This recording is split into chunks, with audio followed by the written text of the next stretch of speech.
get your opinion. Has tent scale grown enough to where it worthies new technology? Like, yeah, you got people in the garage tinkering and modifying and, chopping up or robbing from this brand to put on this brand. Do tent scale warrants new cars? Well, you're talking about TLR now. No, Owen, I'm just throwing it out there. Whatever. I'm just throwing it out there. I'm just busting their chops. Kind of like Mayfield was talking. He's like, yeah, if they got $1 million worth of inventory in the warehouse, they're not gonna. Well, then that's just it. I mean,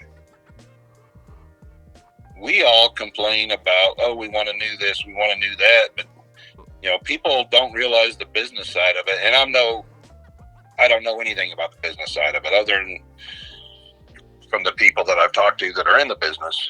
Right. And Mayfield's exactly right. If they got $1 million or $2 million worth of kits in inventory, they're not going to come out with a new car because that'll make that car obsolete. And they're sitting there with $1 million or $2 million in inventory that they can't get rid of. So, try to sell out your inventory or get it down to a manageable amount before you come out with something new. But if they're sitting there with that much inventory, I'd be kind of questioning the guy that had all them made. Right.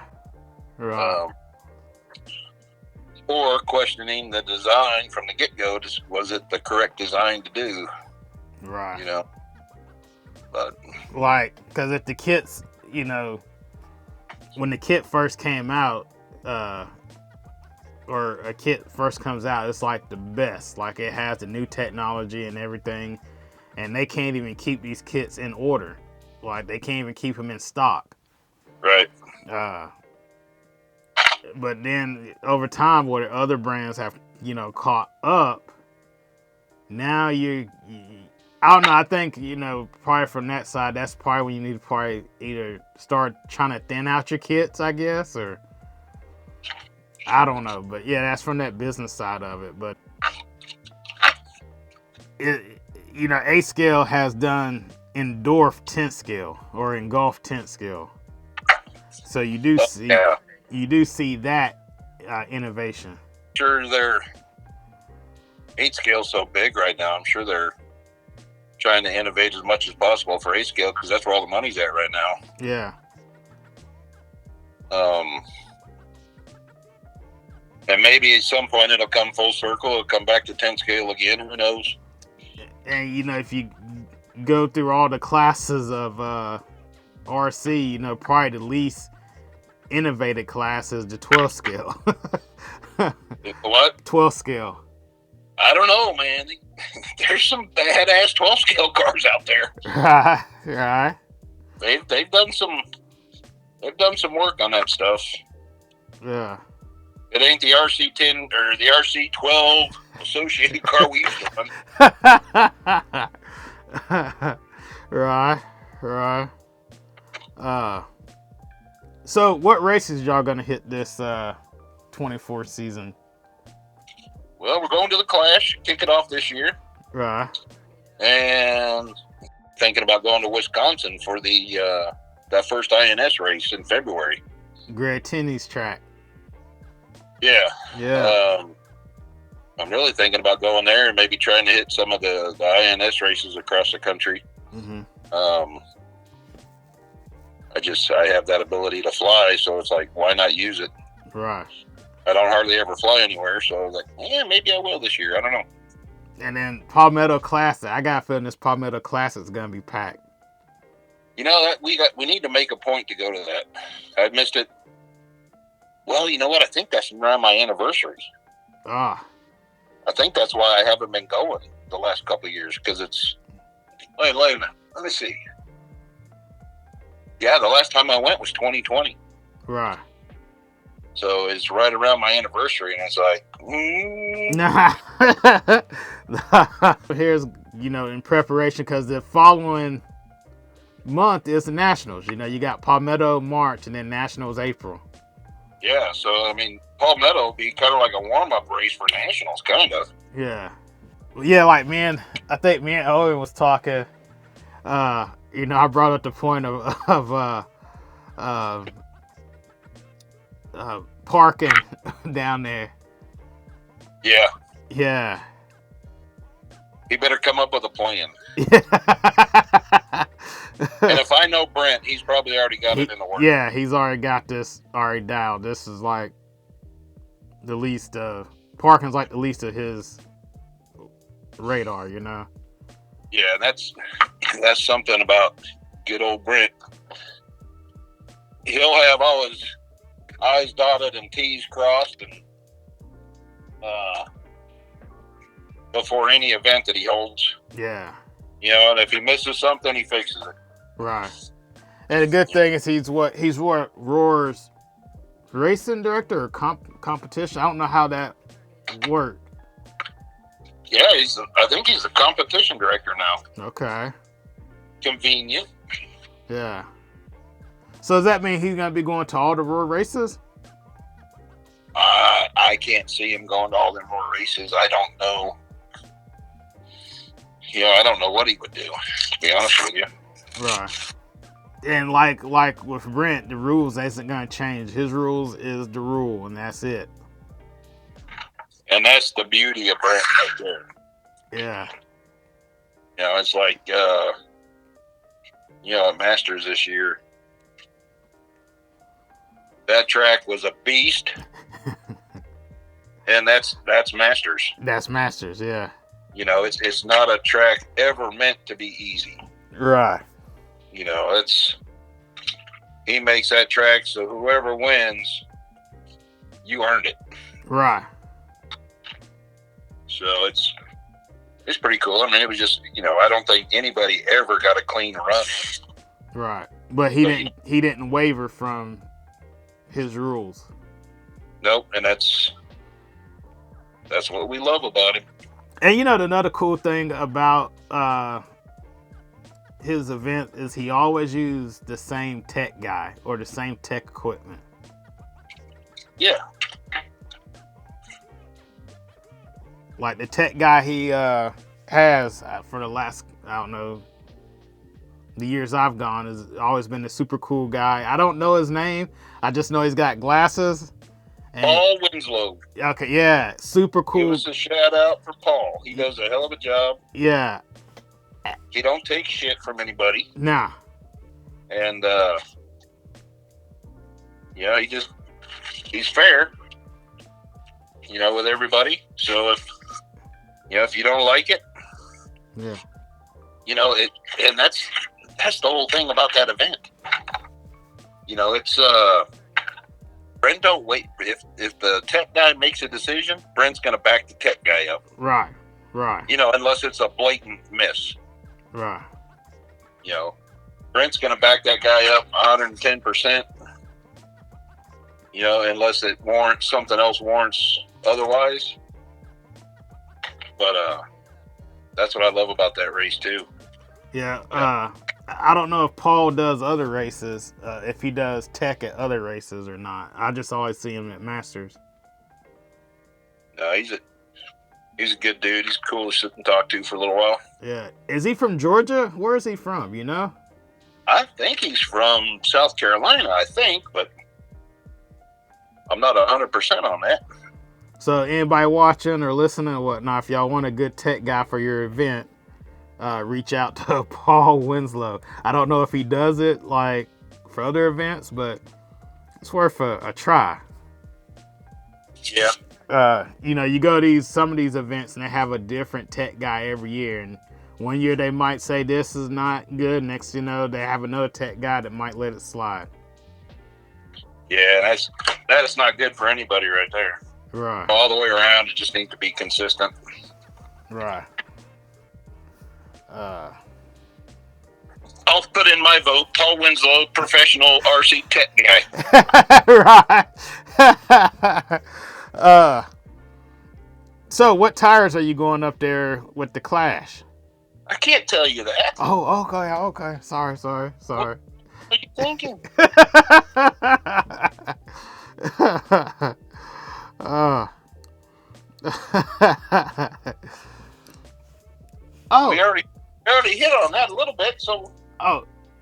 So they don't. So that means they don't have a spec tire for the Clash then. Not that I'm aware of. Okay. But no, I'm going up. Some JC smoothies, Right. J Concept smoothies, probably silver flavor, Right. and wow, I think I messed that up. I'll probably go JC Silver's smoothies. Mm-hmm. For everything, trucks in the buggy. Right. What we run for inserts, I don't know yet. I'll probably mount up some kid inserts. The gray one, Are they at still? least rears for sure. Are they still selling the Ryan Mayfield foams? Yeah, the RM2 foams. Yeah. Yeah, they still got them. Okay. And I don't know that.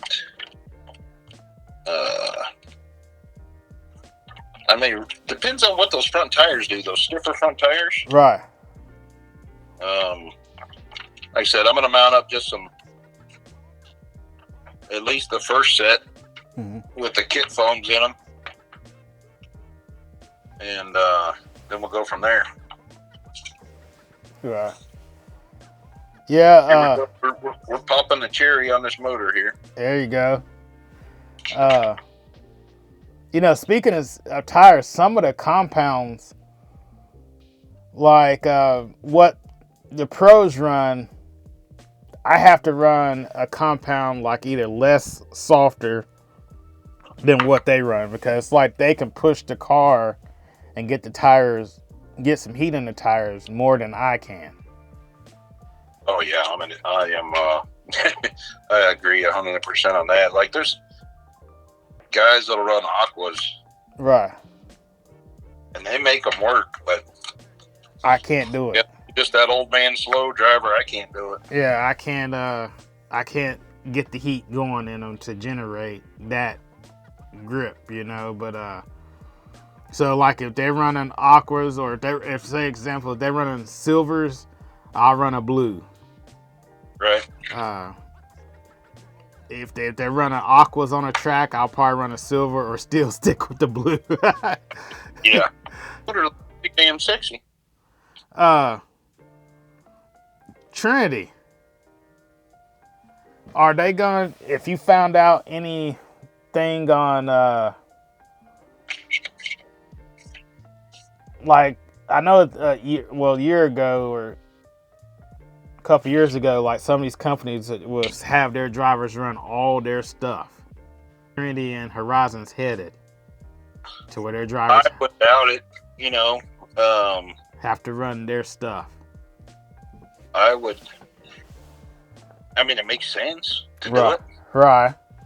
And as a company, I would say, if I'm a company, let's just say I'm, Horizon, of course. Mm-hmm. And I got TLR, Trinity, Proline, all that. Mm-hmm. It would make sense to say, hey, if you're gonna run our stuff, you're gonna run all of our stuff. Right. Or if I'm Kevin and he has motors. If he has motors and speed controls and servos and batteries, mm-hmm. So you're going to run for Exalt, you're going to run all Exalt. Right. That makes sense. But it kind of hurt the people that, say they're getting paid from this ESC, or they're getting paid for this servo company, and now they have to run it all under one house now. Yeah, but that's a decision you got to make when you decide to run for that company. Yeah. That's That's on a racer. Yeah. You know, do you want all that?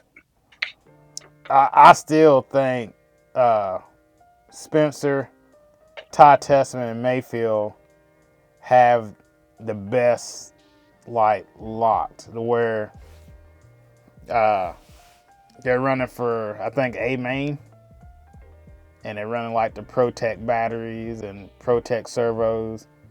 Yeah. Well, I think Ty was running HKS. Yeah. Servos, but I don't know what servos Mayfield's running and stuff. But it was like they had more leeway. Yeah, but I know a lot of those guys, they're running, Hobby Wing too. Yeah. Hobby Wing motors and ESCs. Era going into this sport, it was like I was telling Owen, I guess I was kind of right from the beginning by, kind of telling people not get sponsored, get your own product out there, get your own merch in the store, build up your social media. I've been saying that since 2016, 2015. Go that route. You're a damn Renaissance man. Pioneer in my own right. But yeah, I've been telling people, and now it's come to where now you're seeing people trying to sell their shirts and they got their own merch and they're trying to do this any way they can to build. Now they're building their own personal brand, but also make a dollar to help in their racing, because stuff isn't getting cheaper. No, that's for damn sure. Yeah, it's not getting cheaper. Kind of like all motorsports, but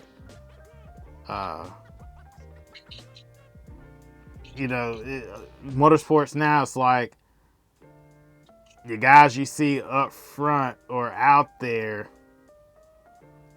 in other motorsports, the guys you see up front and out there, and probably not necessarily your most talented. Some of your most talented people don't make it there because of lack of funding. I'm going to put you on the spot. Lay it upon me. All right, brace yourself. So, if you're a privateer, right? Yep. And you got the Xray kit. Right. You're unsponsored by Xray, you privateer, paying for out of your pocket. What would you buy for that kit? Even like you're traveling, you're knocking on the doors, so from a privateer standpoint, fresh, what parts would you get for that kit, or would you just run it stock? Oh no, I would just for a reliability standpoint, the rear ball stud mount, I'd get the aluminum one. The front ball stud mount, get an aluminum one there, and then the front arm mount, suspension mount, get aluminum there. Those would be the first three things I would ever buy for this car. Just for a reliability standpoint. Okay. And then from there, I would go with graphite arms, graphite hubs. Well, it depends on what you're running, but majority of the time we're running pretty high traction, and I've been running graphite arms now on every surface, whether it be dirt or carpet or whatever.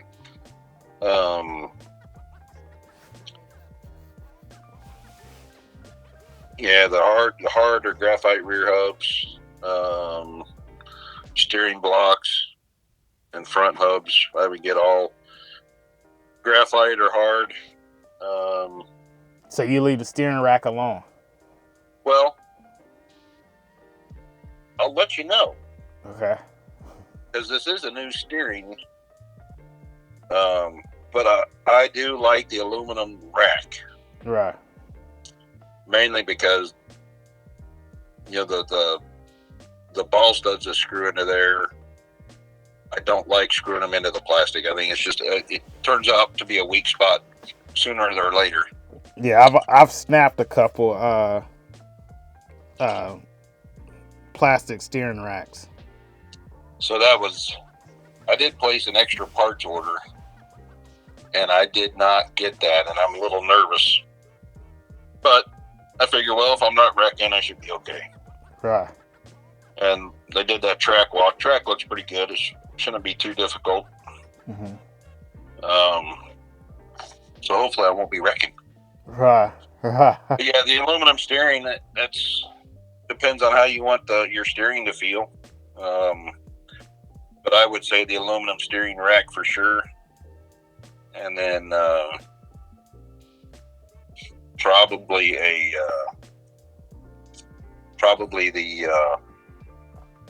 arms later on if you wanted a more precise feel, I guess.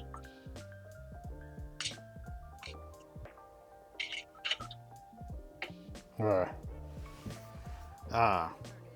And then springs, different springs, different shock springs.